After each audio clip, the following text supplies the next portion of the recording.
Mesdames, Mesdemoiselles et Messieurs, au nom de la compagnie Sorenga, le commandant de bord, John Geleka et tout son équipage, Solange Mouleme, Kim Kongole, Monsisa, Rosi Kongo vous souhaite la bienvenue. Nous volons en destination d'Avale. Notre temps de vol sera destiné à tous. Nous vous demandons quelques minutes d'attention pour suivre les consignes du spectacle. Il vous est demandé d'éteindre votre téléphone. Au minimum, mettez-le sur mode vol. Les entrées et les sorties intempestives sont strictement interdites. Vous êtes également interdit de parler à votre voisin. Merci. Wandu wapenzi, kwa jina la kompani Sorenga, mwongozaji John Geleka na kundi lake wanamtakia karibu. Tunaruka mji Avale na tutafika nyuma ya dakika 15. Tunamiomba muda kidogo ndio kupata makazi ya serikali. Tunamiomba mfunge masimu zenu au muitie mmoja kidogo. Kuingia na kutoka kunakataziwa. Inakataziwa pia kuongea na rafiki anakuwa pembeni. Asante.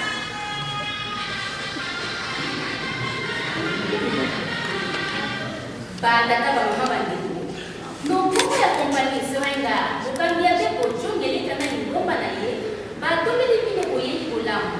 Tokende na mboka Avale, beko koma sima ya ngonga zoni mitano. To seni bino ngonga mukipo na kunanga ba kosi ya hospitali. Pekisa ni kumila hikaya na kati hospitali. Ukimate kokota na loenge pekisa ni pe. Pekisa ni kosola na muninga wala za pembeni na yo. Kosali la telefone pekisa ni. To seni na bino okangago ni bocha na mwanzo. Matondo.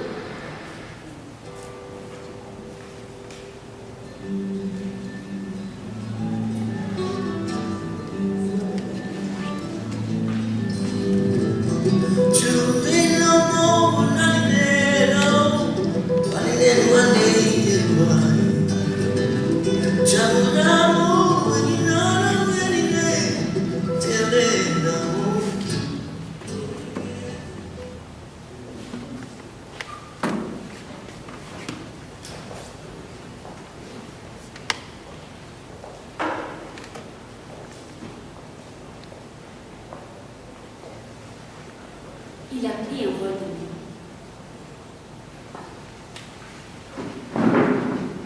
Contrôle de routine à l'aéroport.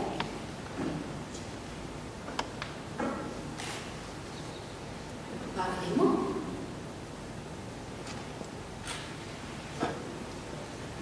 Au début, aucun décor masqué d'uniforme ne voulait s'y coller. Sa couleur plus ou moins sombre sans doute. Et pourtant, il n'y a pas de racisme ici. Dès son poste, un douanier lui fait signe de passer dans une autre ville en attente de contrôle de passeport, visa et compagnie. Il se prend alors une queue en attente de trifouillage d'identité. 30 minutes, puis le douanier en poste de cette queue-ci le remarque. Lui lance un coup regard à milieu et lui demande de changer de queue. Troisième queue, troisième douanier qui lui mit son envie de le voir ailleurs.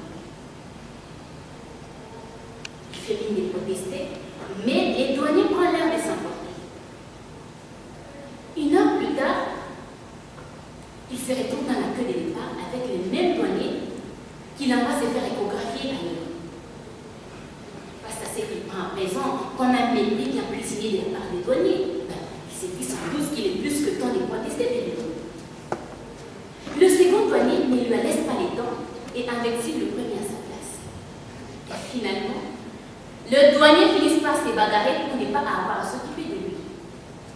Et sans aucune explication, l'un des corps masqués lui demande d'approcher.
Qu'est-ce que c'est? Mon passeport. De quel pays? De la République démocratique du Congo. C'est un pays? Non. Ah, Afrique du Sud? Non. Soudan? Non. Ah, c'est ce pays? L'Afrique? Non, la République démocratique du Congo. C'est au centre de l'Afrique. Entre la République centrafricaine au nord et la République de la Zambie au sud. 70 millions d'habitants. Indépendance en 60. Régime politique dictatorial barbouillé en démocratie. Eh, mon ami, on n'est pas dans notre paradis. C'est pas comme si Dieu le monde te faisait passer un examen de passage. Pas besoin de tout ça. Un d'accord, et on ne te demande pas de parler de politique.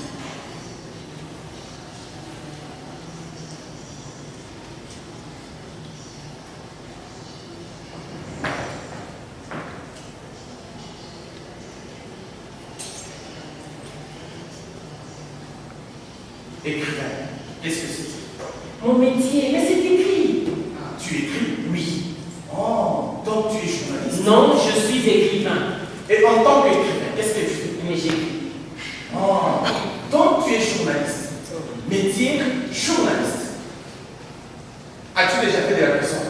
Pardon. Oh, dans certains pays, journaliste, c'est un bon métier qui fait passer du temps en prison. As-tu déjà fait de la prison? Je ne suis pas journaliste, monsieur. Nous n'avons pas réfléchi là-dessus. Je ne fais pas de souplesse. J'ai du travail. Si tu es là pour me dilapider le temps, tu t'es prêt à entendre. Alors, as-tu déjà fait de la prison? Non. Ça va venir, Inch'Allah. Et ici, tu écris sur quoi? J'ai fait des recherches sur une langue morte ou qui sait même. Oh. Mais en général, les journalistes s'occupent des gens qui meurent, pas des gens. Mais je...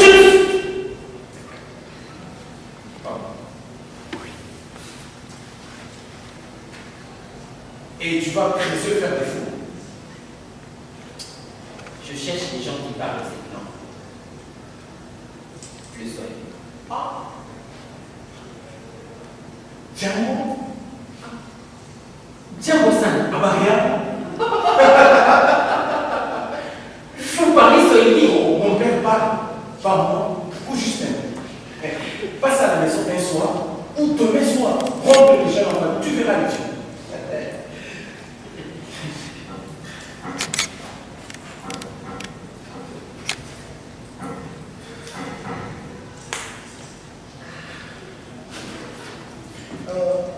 Mon ami de la République démocratique du Congo. Mais ton nom, tu m'arraches la langue, on dirait un nom d'une famille d'ici. Mon père est originaire d'ici. Oh Moi la moka Moi la moka Donc c'est sur les pas de ton père qui a pu les retours. Il sait quoi que je les connaisse. Où est-il? Oh, il est resté au Congo. Il ne rentre pas. Non, il ne rentre plus. Oh, la paix sur ton cœur. Il est mort? Ah non, il ne rentre plus. Bon, qu'est-ce qu'il fait dans la vie? Écrivain. Oh mais c'est une entreprise familiale de l'histoire d'écrivain. Bon, il sait pourquoi que je le connaisse. Il a déjà fait de la prison? Oui, ici. Oh, qu'est-ce que je te disais? Méfie-toi de l'écriture. Mais les langues mortes, c'est jamais entendu que quelqu'un ait fait de la prison parce qu'il s'intéresse aux langues mortes. Tiens-toi aux langues mortes et tu garderas ta vie. Pas de politique. Hein? À demain! Oui, à demain. Et non, pardon. Mon passeport. Mais il y a des choses à vérifier. Pas besoin que tu passes au bureau. Demain soir à la maison, tu auras ton passeport. Ah, mais demain soir, pas très sûr d'être libre. Je passerai en semaine Mon ami, si tu veux voir le Dieu, il ne faut pas attendre de celui-là. Il n'est plus tout jeune. On ne sait jamais quand.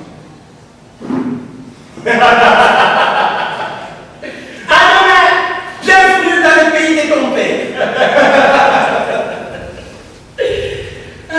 Ça commence fort, hein? Jour d'arrivée, passeport bloqué pour cause des fouilles à approfondir.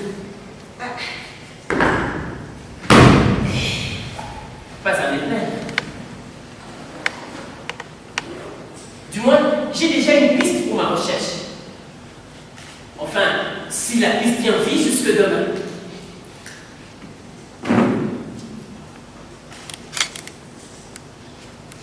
Une langue disparaît tous les 15 jours et personne ne s'intéresse. La disparition des langues. Alors, il aurait fallu mentir à Johnny Korokoko pour avoir un peu de sous. Mais là, je me demande pourquoi je n'ai pas donné au douanier la raison officielle de ma venue ici. L'étude d'une langue qui meurt, parlée par des gens en voie de disparition dont il est un représentant si frère. Ah oui, construire un Disneyland avec train, touristes et consorts sur un site archéologique. Qu'est-ce qu'il ne faut pas se prostituer pour avoir les moyens de réaliser ce rêve? Mais du moins, cela fait raison officielle de ma venue ici. Mais il n'aurait pas gardé mon passeport si je lui avais sorti. Oh non, mais de l'autre côté, je n'aurais rien su de son père. Que je me dépêche. Ma cousine doit m'attendre de l'autre côté des postes de contrôle.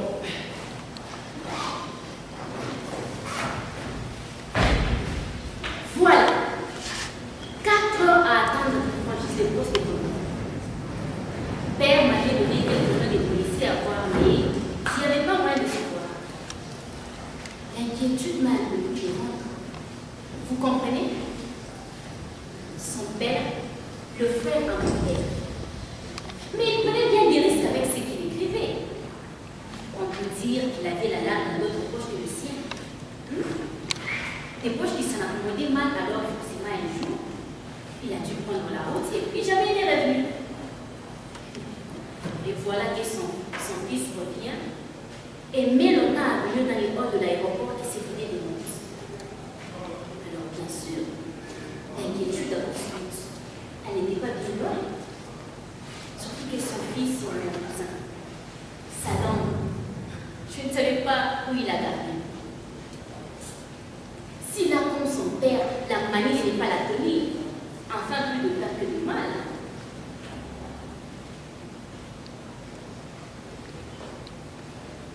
Dieu n'est pas petit. Le voilà qui sort.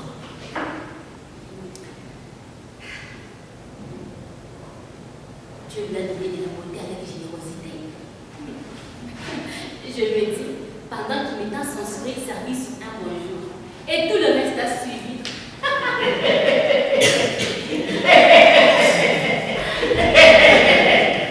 Je dis, hein? Elle rit beaucoup, ma cousine. Mais pour la conversation, oh mon Dieu, comme si elle n'avait rien à dire que de rire. Me voilà remarqué à me faire une conversation pour deux. Oh, mais je déteste parler, ça me saoule ce silence. Comme si elle n'avait rien à dire que de rire. Je viens de me prendre des kilomètres d'heures de vol, suivi des puissantes heures et des complications de passeport et d'identité. Alors je ne dirais pas des réfugiés. Oh, chauffeur! Ce chauffeur, comme il roule, et dire que j'ai bravé le ciel pour m'attraper un mal de tête. Arrêtez! Impossible, monsieur! Trop vite! Les voitures trop vite! Impossible, monsieur! Les voitures, toutes dans la même direction comme des oiseaux migrateurs à l'approche du froid volant à et bitume. C'est évident, monsieur. Arrêtez, bûcheux. Leur famille les attend. La fête, c'est normal, monsieur. Oh non! Pourquoi font-ils tous dans la même direction? Y a-t-il une résidence spéciale pour chauffeurs dans cette ville? Mais si certains moments roulaient dans les sens opposés, la circulation à un moment serait obligée de prendre pause pour laisser route à ceux d'en face. Chauffeur, n'y a-t-il jamais d'accident dans cette ville, hein? Mais à l'hôpital! Oh là, mais non! Mais bien sûr, lui, comment pouvait-il savoir? Après des années amères de silence. C'est mon père qui dit comme cela. Après des années amères de silence, le fils de l'absent nous écrit son avis de retour au pays de ses pères.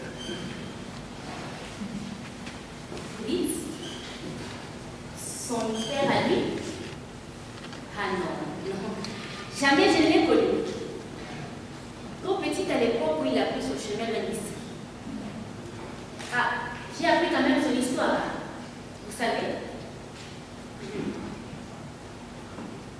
À force de bruit des conversations, d'allusions, des silences, l'absent qu'il appelle mon père,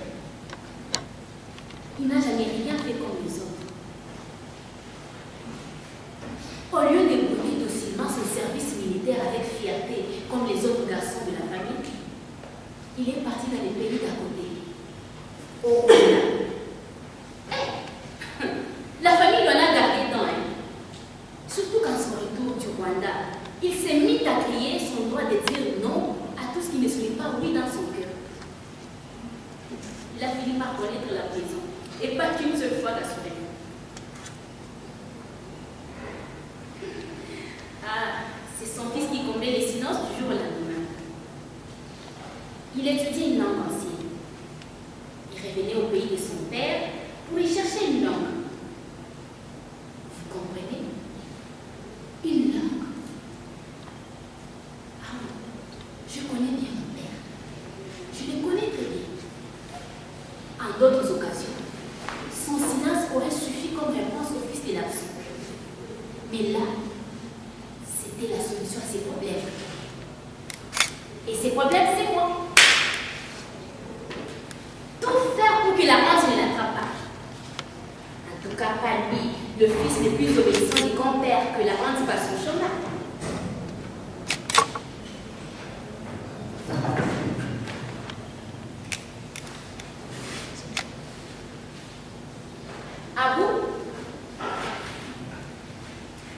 Aboué, j'ai une nouvelle à t'annoncer.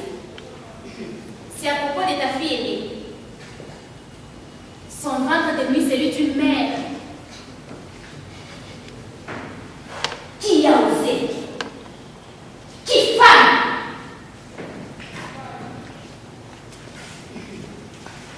Un homme qui était de passage, qui avait pris route, et jamais n'a donné de nouvelles.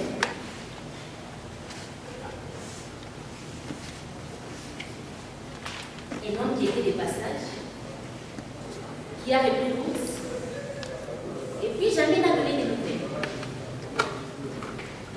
Il m'avait pourtant promis bien plus que de nouvelles mon premier homme.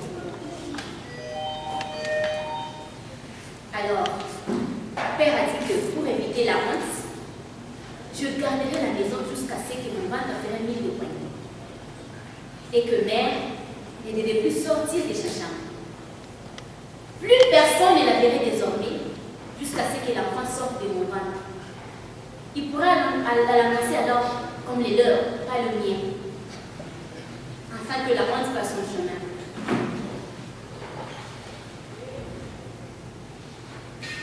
Et l'autre solution, c'était lui, mon cousin, le fils de l'absent.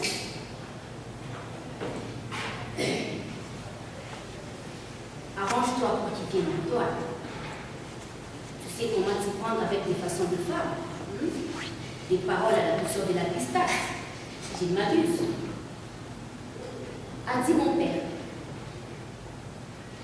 Mais en attendant, un médecin m'avait recousu clandestinement les mains. Alors, vous comprenez pourquoi c'était hors de question l'hôpital, bien qu'il lui doive assister mon cousin?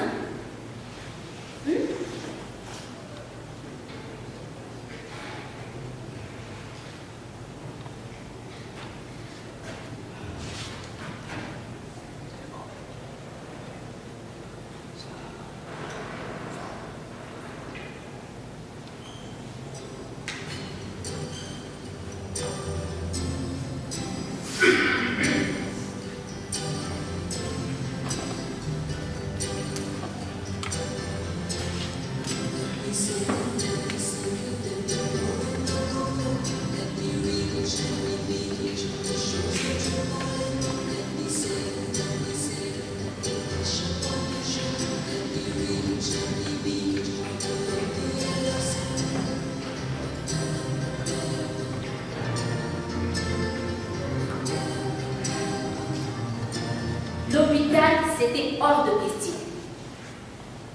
Alors je me suis défoncée à rire. J'ai ri Mes côtes hurlaient des douleurs, si longtemps que Conquérine les avait effleurées. Elles en ont perdu l'habitude. Ah oui, bien sûr. J'avais peur qu'un médecin ne découvre la vie à l'intérieur de mon femme. Oui. Pas de médecin, ni pour moi, ni pour ma mère, aussi longtemps que la situation aurait trouvé solution à sa peinture. A dit mon père. Il y a des choses qu'un enfant ne doit pas dire de ceux qui lui ont été vus. Mais mon père, oh, que Dieu me pardonne.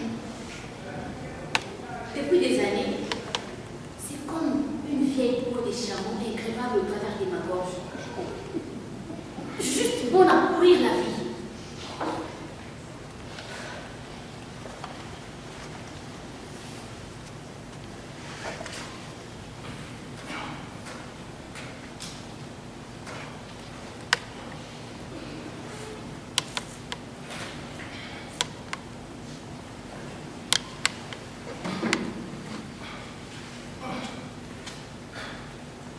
La vieille peau de chameau incrévable. Juste bonne à pourrir la vie. C'est. Du moins, c'est ce que je crois que ma fille pense. Une brave, ma fille. Non.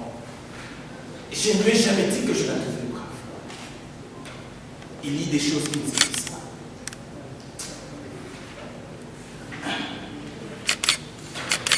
Elle creusait le sort à ne pas arriver avec son petit cousin. Alors, je pensais qu'elle lui avait tout avoué. Et que lui, s'il avait un brin d'intelligence, était à l'attente du prochain vol pour retourner dans son interne pays d'Afrique. C'est qu'elle est souvent obéissante, mais pas très souvent intelligente. De méchantes pensées. Des heures creuses. Ça vous sécrète des pensées par moi.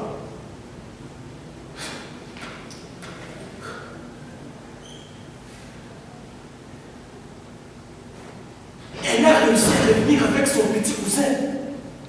C'est donc lui notre secours. Le prix de mon honneur est bronzé.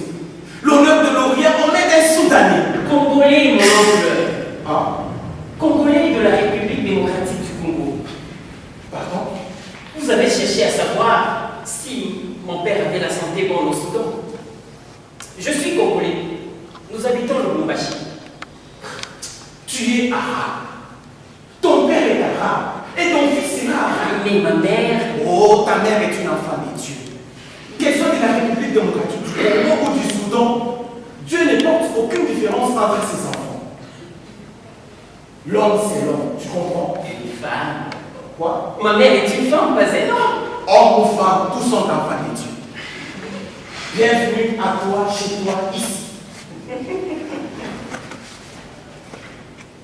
Je ne sais pas si je vais bien pouvoir y rester ici chez moi. Que je me calme. Ce ne sont pas des bonnes manières à présenter sa famille. Le voyage, la fatigue, sans doute. Un bon bain, voilà ce qu'il me faut. Comment? Hein? Tu sais répondre à mère. Va. Et redescends vite pour manger. Es-tu musulman? Non. Que Dieu nous pardonne. Ton père n'a jamais rien fait comme nous autres.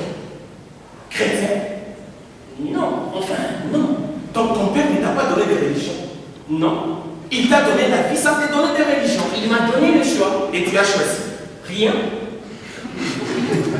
Je crois au présent. Voilà. À vous là, moi ici. Et à ton fils. Tu laisseras le choix.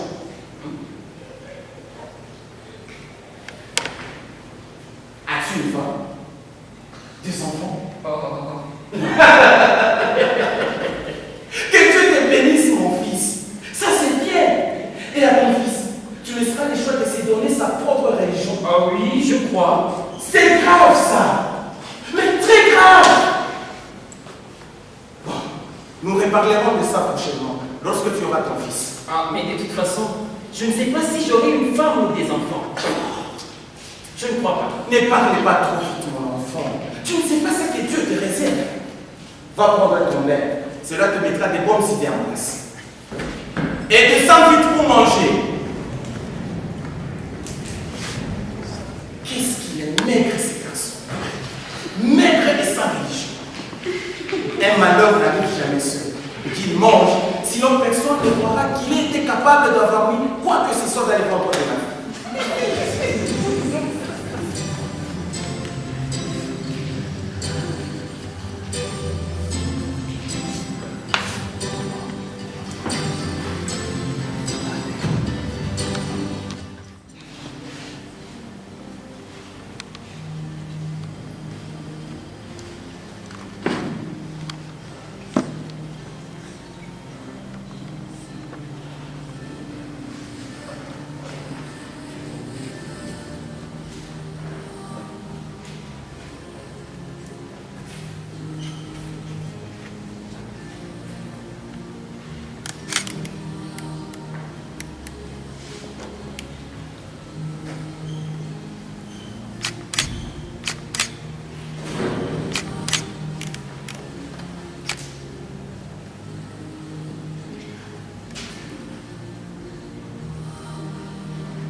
Manger. Qu'est-ce qu'il mange ici?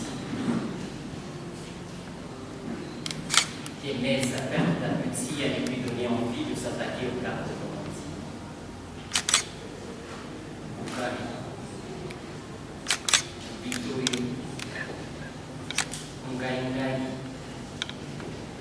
Moulena, Nyanya, Uyoka,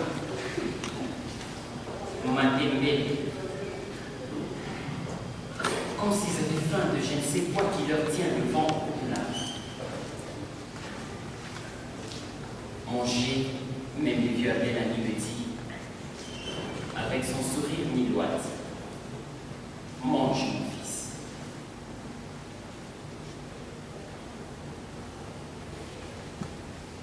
Voilà déjà 2 heures que je suis là. Que j'ai récupéré mon passeport. Qui m'a dit que son fils a été retenu à l'aéroport. Qui ne m'a pas parlé un mot en swahili. Que j'essaie de joindre la conversation à l'objet principal de ma venue ici. L'étude d'une langue qui meurt, parlée par des gens en voie de disparition dont il est un représentant si frère. Et à chaque instant, je crève des peurs que son souffle ne s'arrête pour des mots. Mais lui, tout ce qu'il trouve à me dire, serre-toi mon fils. Serre-toi. On ne mange pas, on ne parle pas le ventre vide. Mais comment lui dire non sans contrarier son sourire? À l'heure du thé, on parle. Très peu parlent les soyez que des gens de ma génération. Très peu de ma génération sont encore ici. Tu as la vie devant toi, à portée du regard, et je te la souhaite aussi donc à éteindre un point imaginaire de l'émission. Pourquoi t'intéresses-tu aux choses qui meurent? Une langue qui meurt est une perte considérable pour l'humanité. On peut parler de génocide linguistique à la lueur où disparaissent les langues. C'est un drame qui se joue hors de toute scène. Là, tu parles de l'intérêt de l'humanité à ne pas laisser les larmes mourir. Qu'il est de l'intérêt.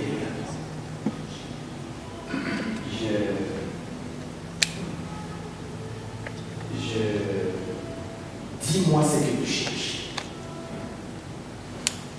Ce que je cherche, c'est que je dis que je Je cherche...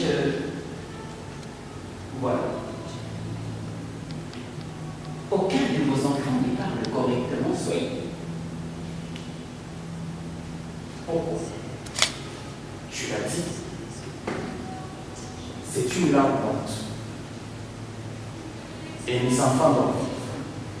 Avec tout le respect que je vous dois, Tu m'écoutes avec tout le respect que tu as. Je suis ce qu'on appelle ici un citoyen étranger. une minorité ethnique. Un peuple auquel le temps de donner des visages de manière une langue Qui s'émeut. pour laisser vie à une autre. Plus officier, une et indivisible. Mon père m'a donné les bouts du corps humain et animal, des plantes, du vent. Alors, il m'a pris le rêve de faire médecin, pas de devenir médecin. Je m'étais déjà dans mon père. Faire, juste faire. Mais avec le papier des citoyens étrangers, minorité comme tu l'as dit, je n'avais pas l'autorisation légale de faire médecin. C'est là-bas qu'il fait. Et il est fait. Aujourd'hui, mon fils travaille à la police. Je ne lui ai pas donné les noms de notre culture, ni la langue. Cela lui aurait juste brouté sa vie. Il s'avait besoin de bras pour cracher la guerre à Piscity. Même les bras minoritaires étaient payés. Alors, j'ai dit à mon fils, laisse ta marque sur le souffle du temps qui passe. Sur le temps qui t'accuse de ce que ton père est. Sois plus fort que tout et viens. Aujourd'hui, n'est plus un citoyen étranger. Citoyen tout court, tout simple, tout bête. Que dire des mots qui m'assiègent par intermittence? Quel mot pèsera la portion des larmes qui coulent de tous les corps? De la terrasse du vieux Abdelhani, je plonge mon regard dans le silence de la ville qui se prépare au sommeil. Pluie intense sans mon dire. Je reviendrai demain. Demain, je lui ai dit. Demain, nous reparlerons de cette langue que je suis venu vous appeler.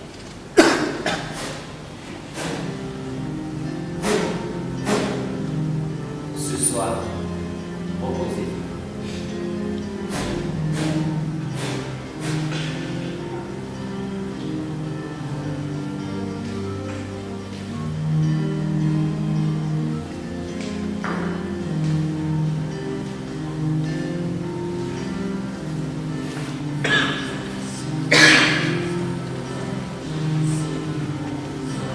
Plus de mots à ce dire.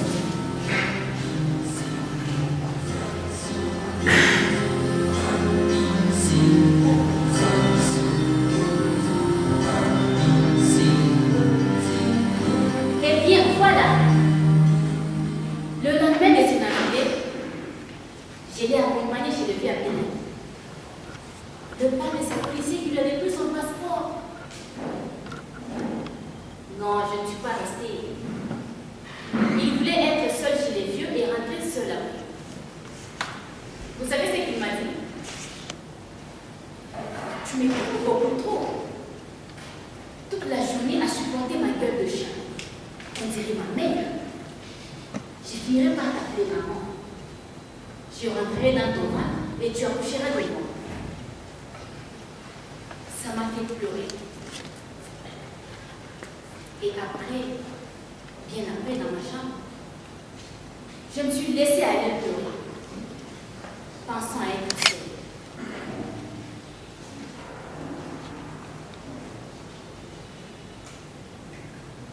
Il est où? Chez le vieux Abdel. Et après, Je ne sais pas après.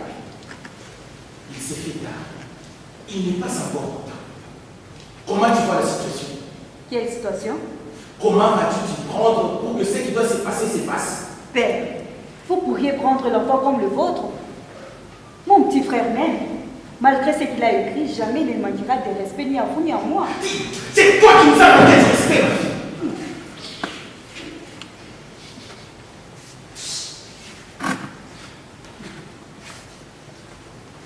As-tu téléphoné chez Abdelhamid? Non. Faudra-t-il que je fasse tout dans cette maison?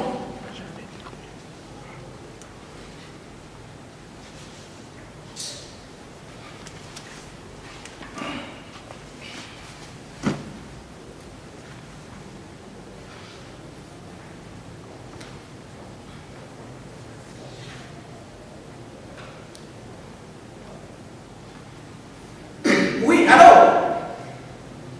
Abdelhamid? On passe son fils est policier. Oui, allô? Oui. La santé, c'est entre les mains de Dieu. Dieu merci.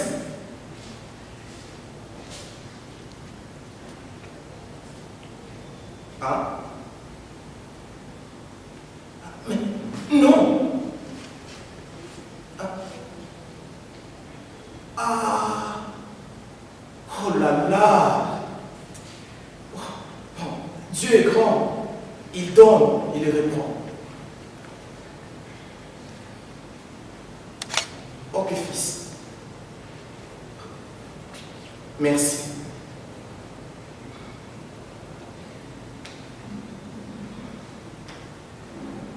Plus de 3 heures se sont passées depuis que ton cousin a pris congé du vieux Abdelhamid. J'ai eu son fils. Abdelhamid est mort. Mort? Mort après le départ de ton cousin. Il va falloir me dire. Tu lui diras. Et tu ajouteras ceci. Le vieux Abdelhamid nous recommande d'aller dans la petite ville au cœur du désert. Il y trouvera son cousin.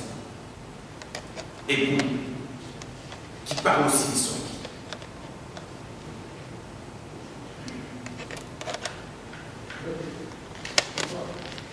Le fameux cousin du vieux Abdelhamid n'existait pas. Ah bon? Ah oui.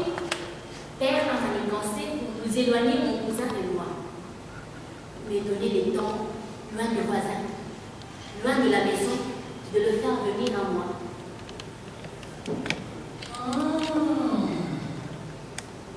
Je comprends maintenant pourquoi mon oncle insistait à ce qu'elle me suive. Ah mais oui, j'ai bien vu. L'idée ne la faisait pas planer à elle. Elle a dû se prendre un congé à son boulot. Bizarre, ma cousine. Nous avons dû nous arrêter par 2 fois et je l'ai vue cracher discrètement.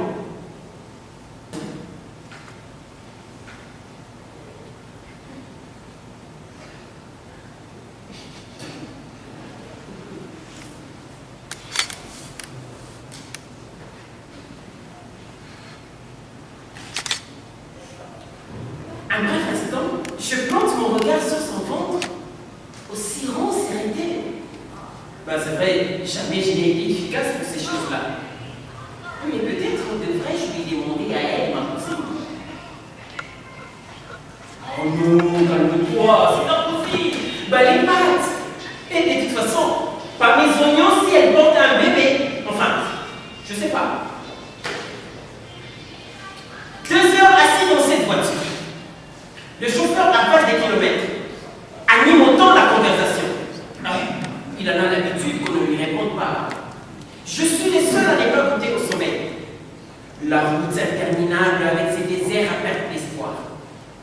Le désert, le caillou. Comme l'a écrit Djoumana, une auteure irako-palestino-syrienne que j'ai lis en ce moment. Un savant métissage. Un choix pratique qui veut comprendre le Moyen-Orient à peu d'efforts. Sans doute, le chauffeur océan aperçu que je suis le seul à ne pas goûter au sommeil, me demande d'où je viens. Et pour ne pas lui compliquer la vie, je dis Afrique au lieu de République démocratique du Congo. L'Afrique. J'aime beaucoup l'Afrique. Mon cousin m'en a décrit. Oh, que c'est beau l'Afrique. Vous êtes footballeur? Footballeur? Non mais pourquoi? Vos cheveux Ah oui, non, je ne suis pas footballeur. J'aime beaucoup l'Afrique. Les Africains sont bons footballeurs et bons musulmans. Ah, que j'aime l'Afrique. Deux vérités que je n'ai pas voulu lui contredire pour qu'il me parle d'autre chose que d'une Afrique que je ne connais pas. Je finis par lui dire que sa voiture est une merveille qui vaut de l'or. Il part d'un réel kilométrique. Et attention, on veut que ma cousine ne se réveille pas. Elle a le rire sensible, celle-là. Ben, il finit par m'expliquer que c'est faute et mieux qu'il garde encore sa carcasse. Et que une voiture neuve coûte une vie d'or. Et qu'en disant cela, il ne fallait pas que j'imagine qu'il fait de la politique, qu'il m'échangerait sa ferraille rafistolée contre une voiture pétante neuve. Et puis, il a continué seul la conversation.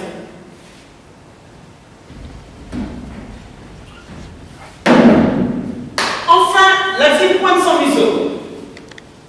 Le chauffeur s'arrête et ma cousine se réveille. Nous arrivons dans un quartier à atmosphère clean, un véritable palace, un jardin tenu à codes digitaux. Ah ben, rien à voir avec les vieux quartiers que nous venons de laisser derrière nous, hein, avec ces routes empoussiérées, ces vieilles maisons, ces chats et champs en liberté, les souks, les bandes d'enfants qui brandissent de joyeux en direction de l'étranger vite repérable que je suis. Ça fout qui grouille dans tous les sens. Mais franchement, si monsieur Ebon habite dans ce quartier, c'est qu'il vit sur une autre fréquence que son cousin Abdelali. Et là, ma cousine me dit, si les indications sont bonnes, c'est la maison voisine à celle-ci. Oui, la maison voisine était en construction.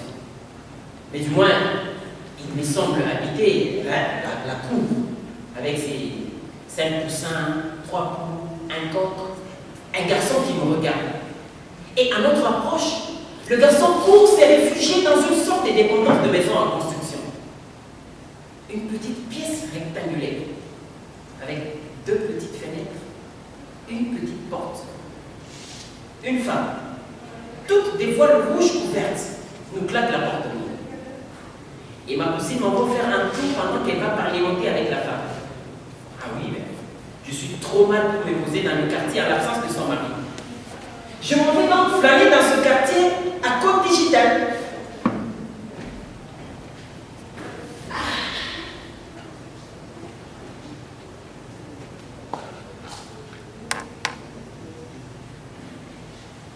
J'étais très fatiguée dans mon état. Vous comprenez? Et dès que la porte s'ouvrit, la femme s'aperçut de mon ventre, me donna du repos et cherchait à savoir si j'étais bien accompagnée de mon mari. Je ne suis pas lui répondre. J'ai souri et je lui ai demandé. Sans insister, elle me répondit. Oui, nous étions bien chez Ebru, le gardien de la maison en construction. Il est parti faire des courses. Il est désolé. Oh, il n'y a pas grand-chose à m'offrir à la maison, le temps que le mari rentre. Et je me calme. Il ne va pas tarder à rentrer. Ah oui, ils habitent tous. 7 au total dans cette petite pièce qui sera détruite une fois la maison en construction terminée. Et après,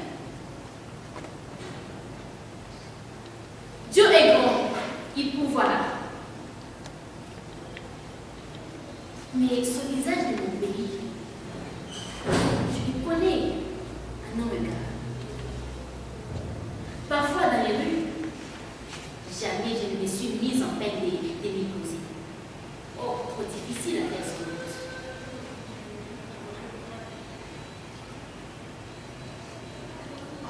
Comment? Vous me demandez à qui des temps de misère, à qui la faute des temps de misère? Comment les saurais-je, moi, madame? Je ne fais pas de la politique.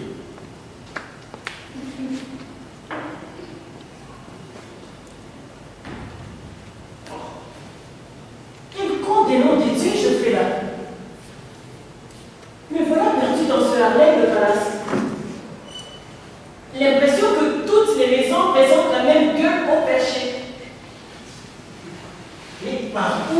arrivé ici. Hein? Et du coup, il fait bruit le moteur. Pétard là-dedans. Violemment l'atmosphère. Une moto belle. Belle comme les camions. Oh, quel génie les mécaniciens d'ici. Au contrôle de la moto, un homme.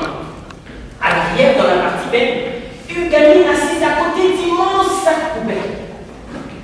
D'un coup de frein, la moto s'arrête à côté d'un tas d'immondices. L'homme et la gamine s'éjettent. Ils plantent leurs mains. Fouille rapide. Boîte des conserves, paquets de biscuits, paquets de chocolat et diverses autres choses atterrissent à l'arrière de la montagne. Soudain, un autre moteur, vrombissant s'arrache, plus grand que la moto. Oh, un camion de ramassage d'ordures. L'homme et la gamine s'arrachent, laissant place au plus gros carnassier. La moto s'élance en trompe et tourne à l'angle de la rue, pendant que le camion avale le reste des feuilles. Et moi, je me lance à sa poursuite.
C'est vrai, je suis arrivé quelque temps après ma cousine.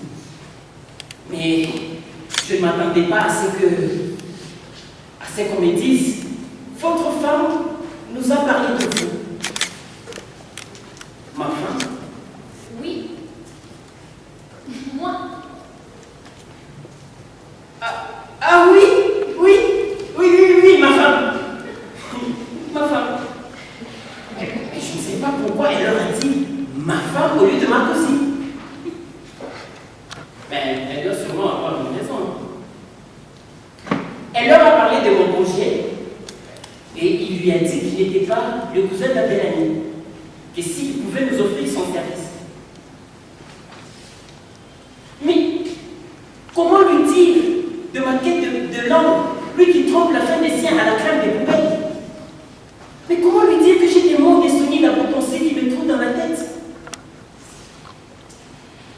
Il faudrait que les affamés soient numériquement incontrôlables pour qu'ils aient le droit de manger ce qu'ils mangent.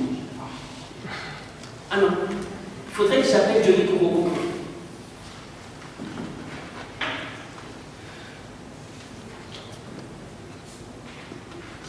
Non. Non, père. Par Dieu. Il ne m'a pas encore trouvé la nudité. Est-il impuissant? Bon, je ne sais pas. Quoi? Tu n'as pas quitté sa bouche? Non, père. Ma fille, tu attends la venue du prophète. Père, je vais... Dis, tu ouvres ton jardin quand il ne faut pas. Et quand il urge, tu le fermes.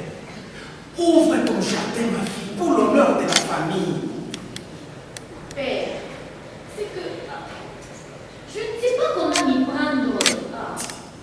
Tu as au moins une fois déjà si tu prendre et apprendre toutes celles de ton père, si je ne m'abuse. Ma fille, ta mère est malade. Le mal lui a pompé les pieds, rongé les visages, avalé l'appétit, pressé tout le corps de son jus, surdosé les douleurs du pied au crâne. Ma fille, est méconnaissable. Ton frère a quitté la maison et a vite attrapé son chemin pour vous rejoindre. Il m'appelle ce soir. Dis-moi où vous vous êtes posé, il viendra te prêter un peu d'intelligence. Il faut en faire.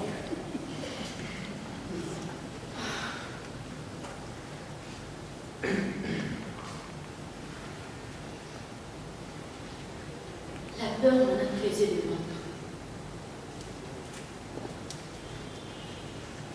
Mon frère n'est pas violent, mais il a l'âme dure et sèche. Vous comprenez?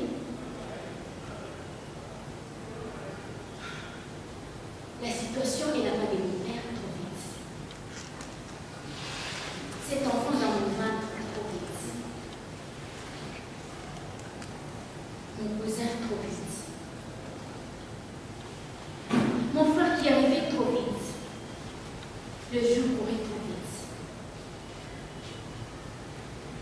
Il y a des histoires des frères qui crèvent jour et nuit pour boucher le nom de berger de leurs sœurs. Mon frère n'est pas violent. Il est dit, et d'ailleurs je le crois, il me respecte, ça oui. La peur m'a donné bien de la sueur à l'idée de sa venue. Comment dire tout ceci à mon cousin? Comment lui parler des mots pour lui dire de partir avant que mon frère n'arrive avec ses peurs? Comment?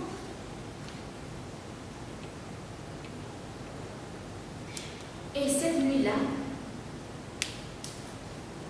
après son retour, il n'a pas dormi dans sa chambre.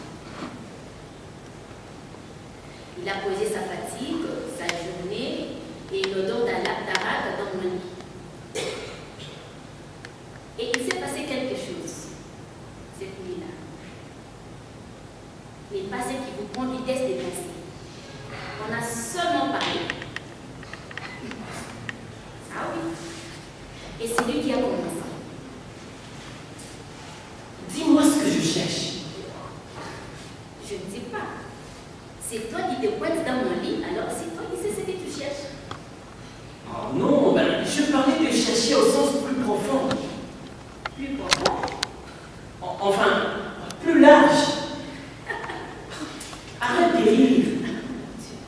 Tu connais bien le fond de ma pensée. Et que cherches-tu? On raconte qu'un homme s'est tenu debout sur son orteil. Le gros. On raconte que l'homme se tient encore debout, sans compter ni jour, ni heure, sans compter des années. On raconte que l'homme se tient encore debout. On raconte qu'il vieillit. C'est beau et solitaire. C'est des doigts? Non. De construire. Un écrivain du Togo. Il me prend l'impression d'être cet homme-là. Il me prend depuis que je suis ici.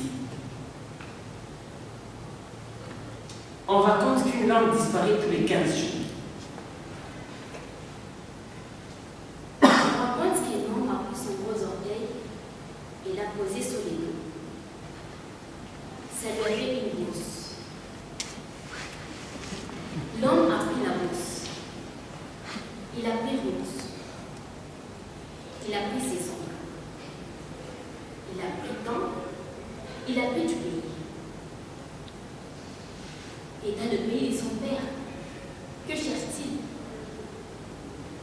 Une langue à sauver, trouver, tracer, consigner. Dans son cœur, quel est le poids d'une langue parmi tant d'autres dans le pays de son père? Mais que cherche-t-il? Je cherche.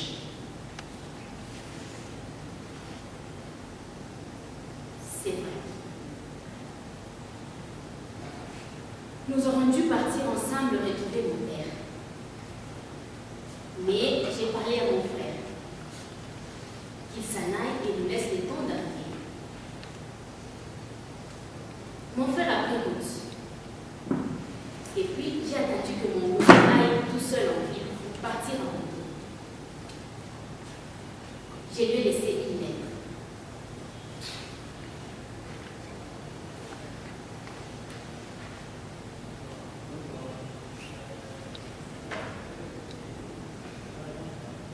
Cher cousin, on raconte qu'une femme a porté sa bosse. On raconte qu'elle a du barbelé dans la gorge. Qu'elle est semblable aux jeunes d'ici. Qu'elle porte dans sa bosse son avenir. Qu'elle a du mal à la coucher. Qu'elle a le passé embarbelé dans la gorge et l'avenir qui se pourrit dans la bosse. Tu n'y es pour rien tout ceci. Ce n'est pas ta bosse. Écris ton histoire sous les dents avant qu'elle ne meure. Mais s'il te reste un peu de place, écris notre histoire même après notre mort. Ta chère cousine.